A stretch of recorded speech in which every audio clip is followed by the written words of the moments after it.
Hi, and welcome again to the Path to Profit podcast. This is take two. So you think it's going to be luckier this time if you do the introduction than I do? Technology issues. You want to do the introduction? Okay, Manette Riordan, my partner in crime, is going to do the introduction. I am? Yeah.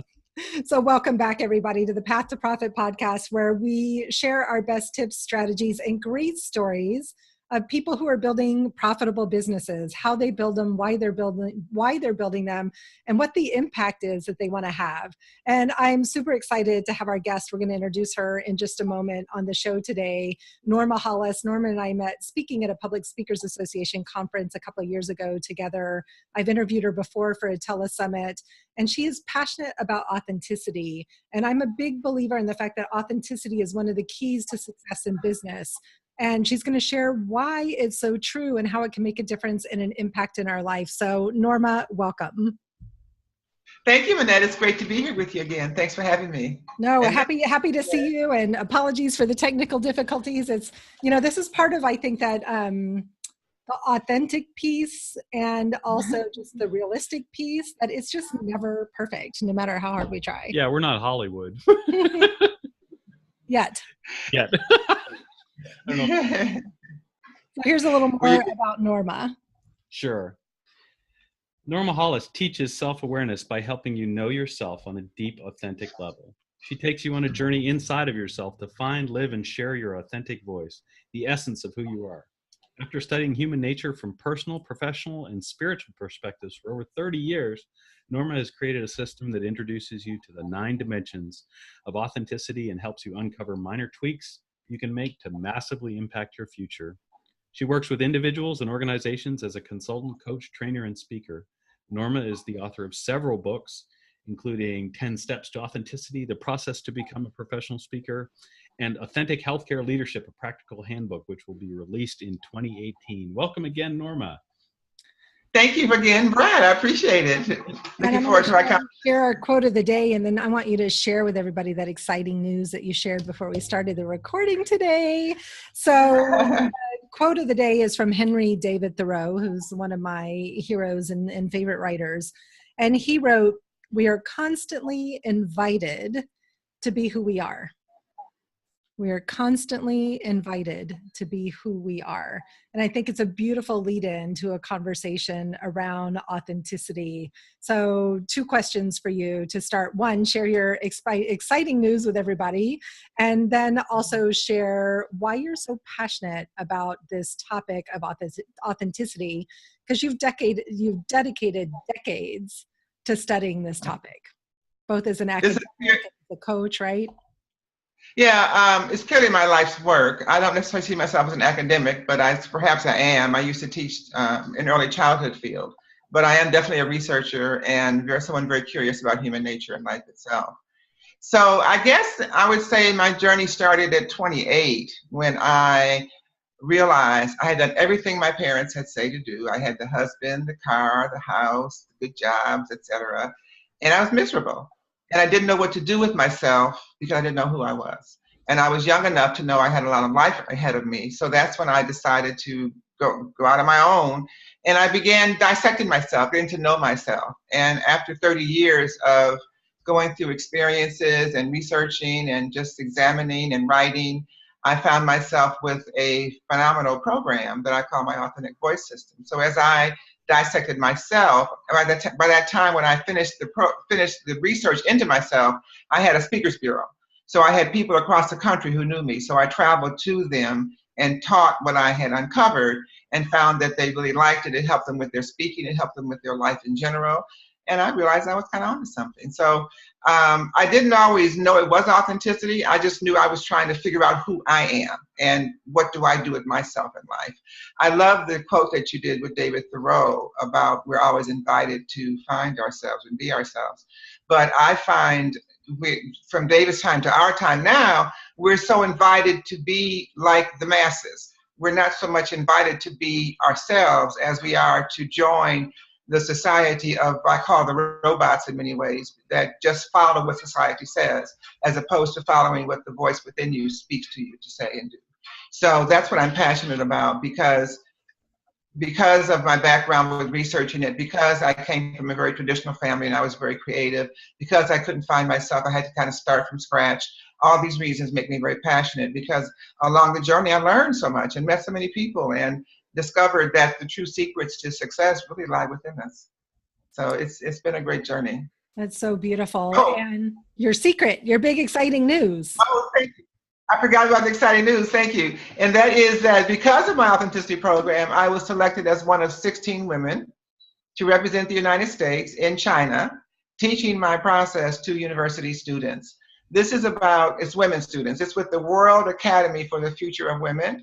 And they were looking for artists to share the values and culture of American society with the women in China so that they could find their voice. So they previously looked for more your visual, your musical artists, and this year they look for literary artists. And since I write programs in human development and some books, that's how it all came to be. So I'll be going wonderful. for 5 weeks. Yeah, I'm really excited and teaching and doing all the things I've done before to understand myself, to help them understand themselves as well. So I'm interested. I think authenticity for me, you know, when I first started, you know, down this road, working with Minette and working on, I guess having a bigger voice in what I was doing. There's authenticity that's sort of when you meet somebody or you're in front of people and you're telling them about yourself. There's that type of forwardness and openness. But there seems to be another part to it, which is how you are in different contexts. So I'm interested because obviously the students in China, wherever you are in China, are going to live in a much different cultural and economic, socioeconomic context. Right. So you kind of get an opportunity to be authentic in a different way in that context where maybe you have to be on your toes. I don't know who I am in this context. Right.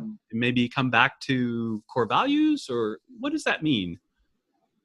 Well, that's kind of a multi-phase question and answers. I'll answer that by going to my authenticity grid. So when I completed my research and understanding, I depicted it graphically on a grid. And the grid, as you know, has nine parts to it, 9 dimensions within it. So the vertical dimensions are what I found within myself is that I had an inner voice, and we all have an inner voice. The inner voice that speaks, no one speaks to only us. Only we can hear that.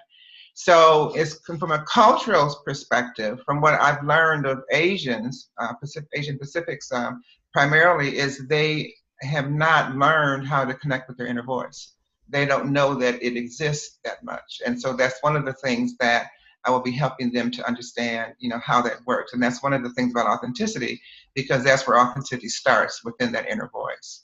The second vertical is your outer voice, which is how you are perceived. Now, here in America, particularly, we perceive people based on what we see.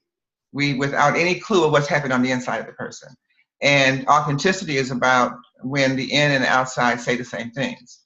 So given that that's a fact, culturally, it's possible that in the Chinese culture, they have difficulty with their authenticity because they don't have that inner voice connection.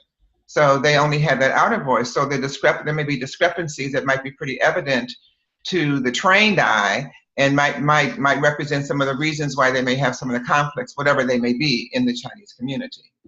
And then the third vertical is your expressive voice, which is who you have become. And who you have become has to do with the gifts and talents that you recognize you have and how you're using them in the world, how your personality adjusts to different environments, which kind of answers one of your questions also, and also how you have your lifestyle, what your habits are day to day. So that's just explaining the vertical part of it, but that hopefully that somewhat is an answer to your question. Yeah, I'm sorry. Yes, definitely. I guess it was a rambling question, but you're right. It's fascinating. There's just so many, like you said, multifaceted, or many parts to it. Yeah, there are many parts. And most people who talk about authenticity talk about it from a very surface, shallow, because they haven't done the depth. You know, what I've done is bring depth, complexity, and content to what it means to be authentic, and helping people to see that within themselves, and how you can, authenticity does not require perfection. It just requires you to accept who you are and also to know where you're vulnerable and to fulfill your gaps, because there are certain things we all have to achieve or acquire in order to be successful. Doesn't mean you have it, but you can get it from people around you, from associations, from relationships, from different ways that you can build it in yourself or in your environment. And you can also tweak one small thing about yourself to make major change or make major difference. I don't use the word about trying to change yourself. I say tweak something, because when we get to be adults, to change is kind of a lot, and it's a huge, but a little tweak is not so hard, and a small tweak can make a big difference. So that helps people become authentic, not have to take off the whole pie and do it at once, but a little piece at a time. And you'd be surprised how there's more alignment between the 9 dimensions and how that makes you more authentic, because you're stepping into the truth of your own energy and who you truly are. So how does that, how have you seen that those types of tweaks manifest themselves in people's lives and their businesses, in improving their lives and their businesses? Well, I'll give you some examples. I'm interested in what a professional knows about this. Well, what I find so interesting is that within the 9 dimensions, excuse me, we never know which dimensions is going to impact someone more than the other, because generally there is one of the 9 that does have more impact on them. So one lady named Tracy decided to modify, to tweak one thing in her diet, and she chose to start weighing her food. Excuse me. That's all right. And when she did that, she started on January 1st one year, and by November she had released 100 pounds. Wow. And just by making one decision to weigh her food, changed her life. She ended up, we were able to get her on a TV show and do a makeover. And then she was invited to speak in Paris. And then her career started mushrooming from there. Another lady came to me right after she had retired. She had been a sales manager in a beer company, very male-dominated environment. Her background was that she decided as a child that since she was the oldest of 3 or 4 children, and she had to play mother a lot, she didn't want to have any kids because she thought it was burdensome. And because her father was abusive to her mother, she didn't want to get married. So when she retired, she found herself, I don't know what I'm going to do with myself. So by going through the process and being more connected with who she is, she started a food, it's a mobile service that brings farmer fresh food to the retirement communities. Wow. In her city, right. And over the last 5 years has had great funding, is just serving the whole community, and is growing. So that's just 2 examples that I have followed. Now I've done this with work groups, I've done it with management groups, and they leave, I give them such a different perspective that they've never considered before, that they have all different ideas of what they can do immediately to make a difference in their lives. So I've seen it time and time again. Those are just a few of the examples. That's fascinating, because when I think of when authenticity comes to mind, for me, it's how I project myself outwards. But the examples that you've given are purely internal ones. They're about people being more authentic with themselves. Right. Well, there's 2 areas of that I like to refer to. One is self-awareness. They become more aware of who they are. And the other is self-acceptance. They accept who they are and stop, trying to think they have to be perfect, and recognize that you do need other people in your life. And when you're selecting them, you could look for people who have these traits, because that might help balance your life even more. So self-accepting and self-awareness, yes. That's really neat. Yeah. I love that. And I'm I really liked your definition. I'm like you, I'm coughing, so I apologize. Of when your inside and your outside align. Yes. I just wonder if you could speak a little more about that as your definition of authenticity. What does that mean for people? Because I don't know that we get it. I love your definition of going to China and teaching people there, but what do you see happening here in the United States for people? Well, I mean, it's an obvious example when someone, comes up to you and they say, I'm so happy. And you know that they're not happy, because there's a disconnect there, because the way they say it does not align with the energy that you align with being happy. So that's inauthentic. So sometimes it's that nudge that says something's just not, it's not aligned. And maybe you can't put your finger on it, but it's more of an energy, some kind of an energy alignment. We all have some of us are more introspective, some are more extroverts. Being who you are, being natural with who you are, and being okay with that. Does that help a little bit? Mm-hmm. And I think it speaks back to that concept of the self-awareness and self-acceptance, and how it takes both of those, right, in order. And I've seen your grid. Brad hasn't seen your grid, and I know you're going to share with people how they can see it in a little bit. It's really cool to look at it from that perspective. But this idea of that step one is just awareness, and that step two is acceptance. And I love, you didn't say it's not changing, it's not becoming somebody different, it's not some radical shift in who we are. It truly is awareness and acceptance of exactly who we are. Right. And the concept of small tweak. It takes years to become who we are. Once we realize, you can't just switch yourself. And even when we know, a lot of us know, in my childhood, I learned this, whatever, and I want to change it, but it just takes forever to change, even when you know you want to change. So don't even go there. Just tweak something, tweak some small thing, change the way you go home, change the way you answer the phone. Wear a different color, smile differently, speak a different word. Just do one small thing different and see what change it makes. It might change your attitude, it might change your perspective. You might see the world differently. Just, you don't know what it might bring to you. Try it. I love that. So I'm curious, along this path and this journey and this just really making a stand for self-awareness and authenticity, what's been one of your biggest challenges? I guess my biggest challenge has been learning how to monetize it, because it is such a very intangible, and it's more of, so much of what you see in the world is based on the outer voice, on what you can see and feel and touch and taste. And a lot of what I'm doing is based on the inner world and the inner voice that you have, that people don't always recognize. So there's a growing recognition. And then because I'm so academic, as you say, that's different than the marketing world. So, getting into the marketing world and putting it in the marketing terms and all that transition, all that tweaking, has not been a strong point of mine. So that's been my challenge. Right now, sometimes, and here's again, authenticity. When you're doing the right thing in the right place, things flow. Yeah. So for example, what I did years ago, I started a speakers bureau. So I didn't know at the time how much marketing is required in a speakers bureau. So I was in the right industry in the wrong place. So that's when I started speaking. So here I am speaking, and I'm going to a lot of corporate and things of that nature. And then this thing with China comes up. And when the thing with China comes up, I'm also being interviewed by a lady from Japan who puts subtitles and shares it.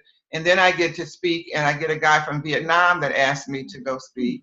And then I just had breakfast this morning with a friend of mine that wants me to go to Brazil and Africa. Okay, so all that's in a short time. So right message, wrong place. So now that I'm more authentic, in fact, I've called my friends, because the last few days I've just been ecstatic, because I'm branding myself as an international expert on authenticity for women, because that's kind of where my path has led me. I didn't just pick that; it kind of revealed itself the more I got authentic. And now that I'm clear on that, boy, the level of authenticity that I feel and the opportunities to monetize it have all of a sudden grown exponentially.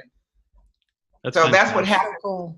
Yeah, that's what happens when you get authentic. And it takes, you make a lot of twists and turns, like going through a maze trying to find your authenticity. So I help people shorten the maze, turn the maze into a labyrinth, which is just one path and one easy path to find your way. Because it is hard with all the choices. And then with the young people coming up, they say 74% of the jobs for them haven't even been created yet. Yeah. So how do they find their right place? So you find it by being authentic, by knowing who you are, and then it leads you on its own energy, as well as your own research and your path, to what's most appropriate for you. And that's when you really thrive. So I think that's so brilliant. That's probably one of the best business tips that we've heard on the show so far this year, is being in the right place with the right message, right? So it was, you're doing the right thing in the right place with the right message. And that sometimes when you're on the right path, you might just be in the wrong place. Right. And that's where it goes back again to your inner voice. Because if you believe in purpose and being meaningful in your life, your inner voice, your GPS system, that's what it's leading you to. But we often fight with it so much, we don't believe it, don't trust it, don't follow it.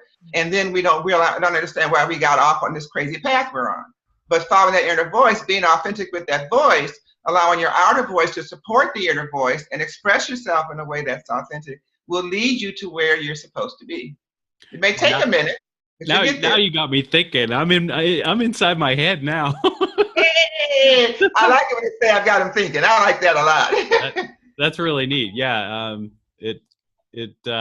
I guess I got to do some introspection on that. I'm fascinated by how this is turning into an international thing. And I'm sure part of that is because it's authenticity for women, but clearly there's a need. Like you said, you've got people from South America calling you, from Asian countries.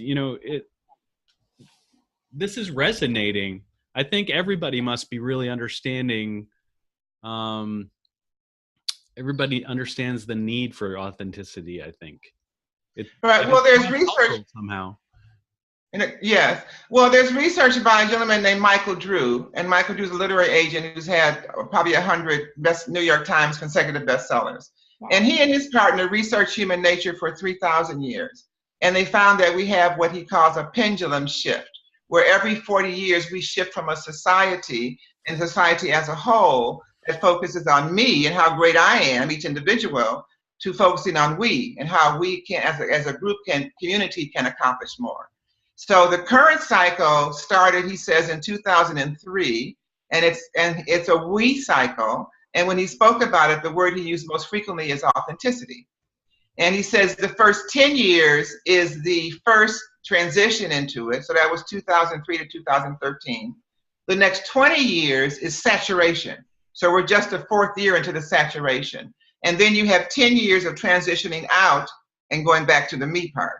So that's why you're hearing it more. Because I listen to my inner voice, I'm a little bit ahead of the game because I was able to understand it in the deeper way. So it's just a matter now of positioning myself, and this international piece will do that. Interesting, as I was going through the process, I always felt that I was to get this in different industries. I didn't know it was different countries. Different countries is far more exciting, for sure. Oh, I agree. It's pretty neat to be able to get your voice heard and your books maybe translated or things like that in different countries, and frankly a lot more opportunity for monetization, right? Yeah. For your business. Different kind of monetization. Yeah. And hey, the big part too is that you get to impact people worldwide, which is pretty neat.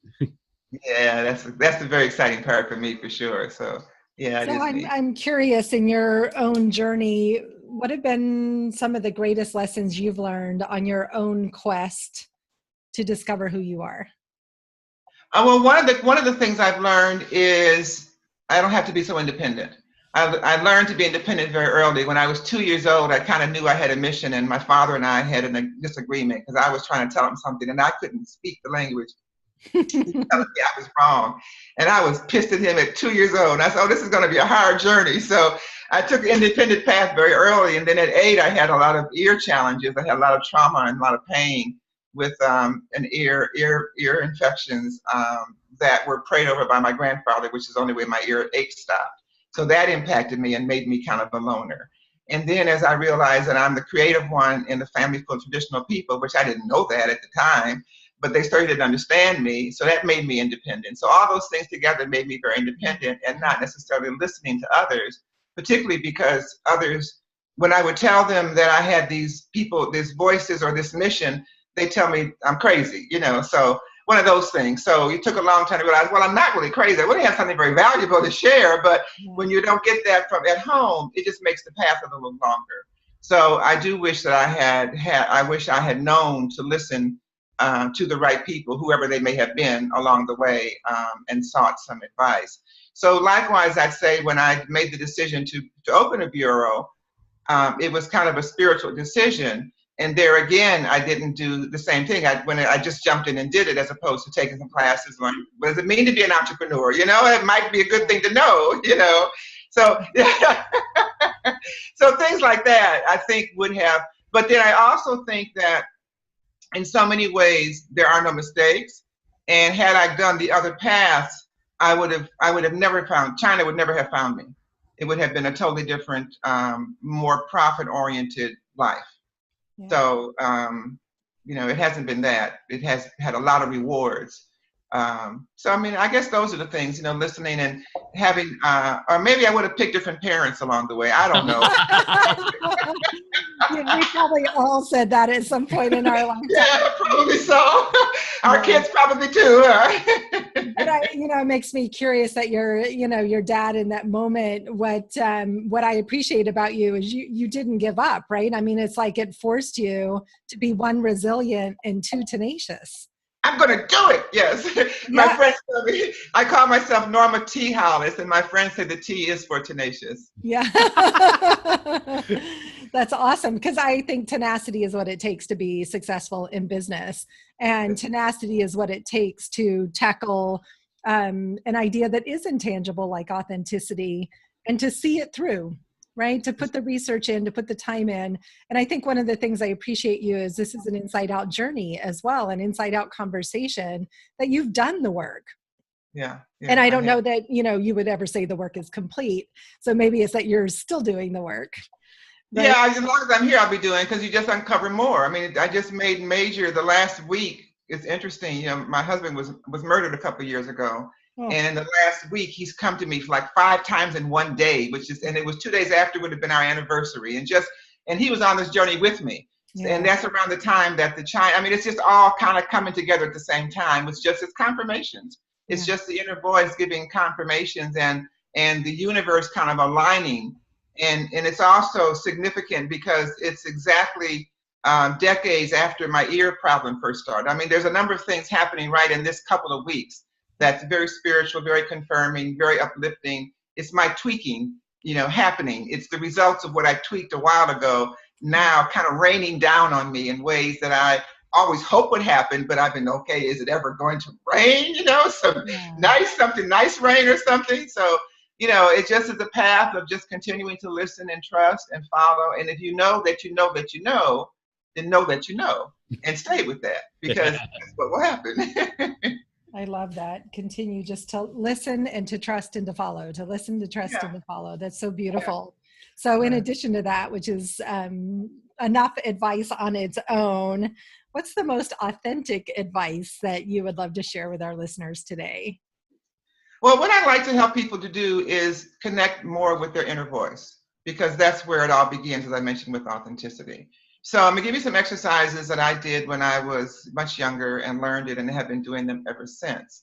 So the very first time, actually I was 8 years old when I had all these problems with my ear, and the voice came to me, my authentic voice, the spirit, whatever you want to call it, and talked to me. And I said, okay, if you're the real deal, then you must be pretty strong.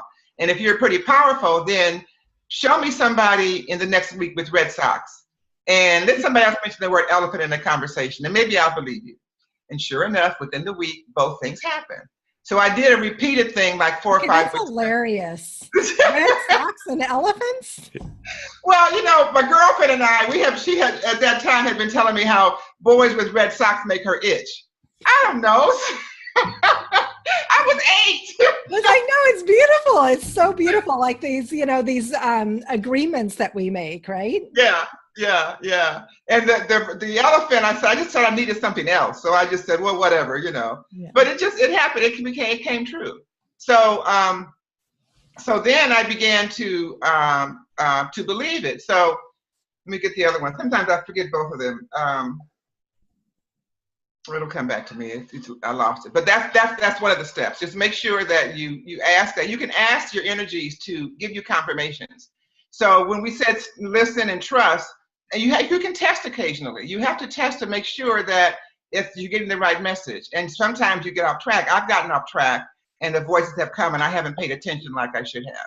So, and later on I said, oh yeah, and it just kind of reels me back in and reminds me, you're teaching this stuff, you got to do it and practice it too.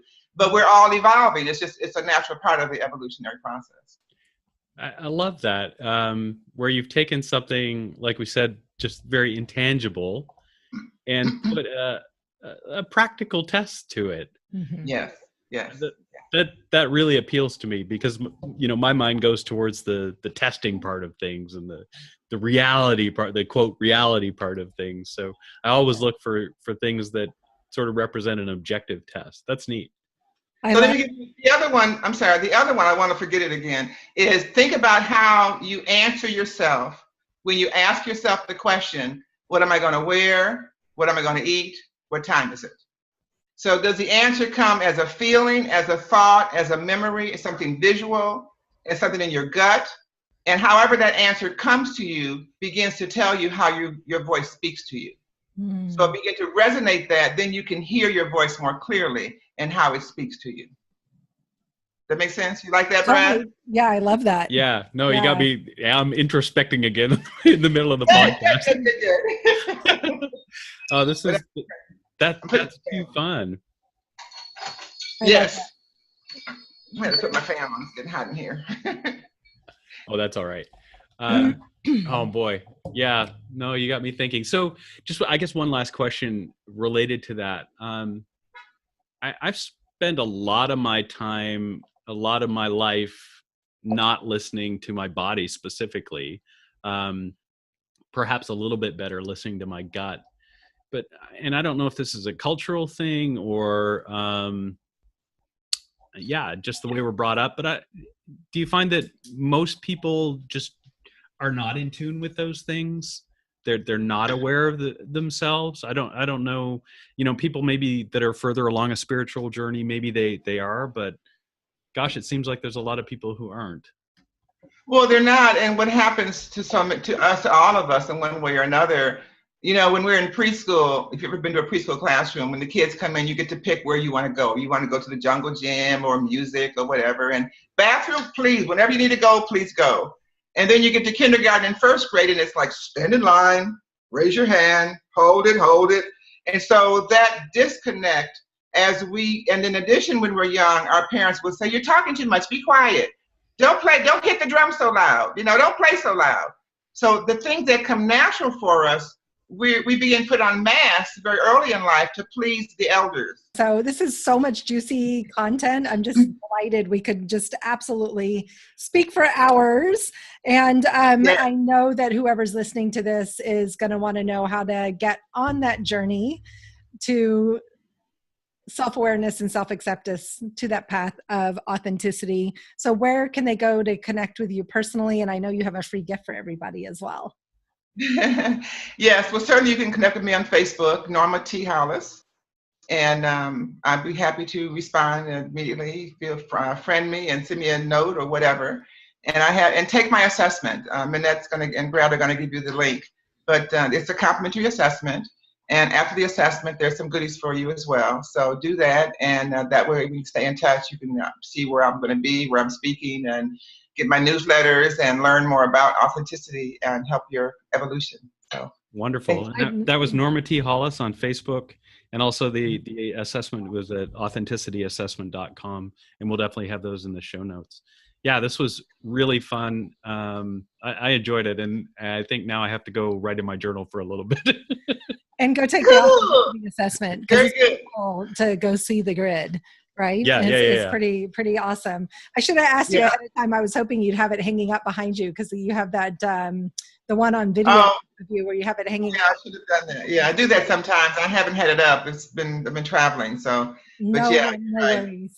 Bring me back another time, I'll have it for you. Absolutely. So. We would be delighted to have you back, and can't wait to follow your travels to China and ultimately around the rest of the world on this quest to just connect people with their authentic inner voice. And I think I'm going to go away dreaming about red socks and elephants. Great stuff. So much fun stuff. Norma, thank you so much. We're Brad and Minette on the Path to Profit podcast with our guest today, Norma Hollis. It's been an enlightening show. I've taken lots of notes to share with you guys. And please, please, please go take her assessment, authenticityassessment.com. And then after you take it and you see how cool she is, and you already know how cool we are, please go leave us some love over on iTunes. Your recommendations mean a lot to us. And we'll see you on the next show. Make it a great day.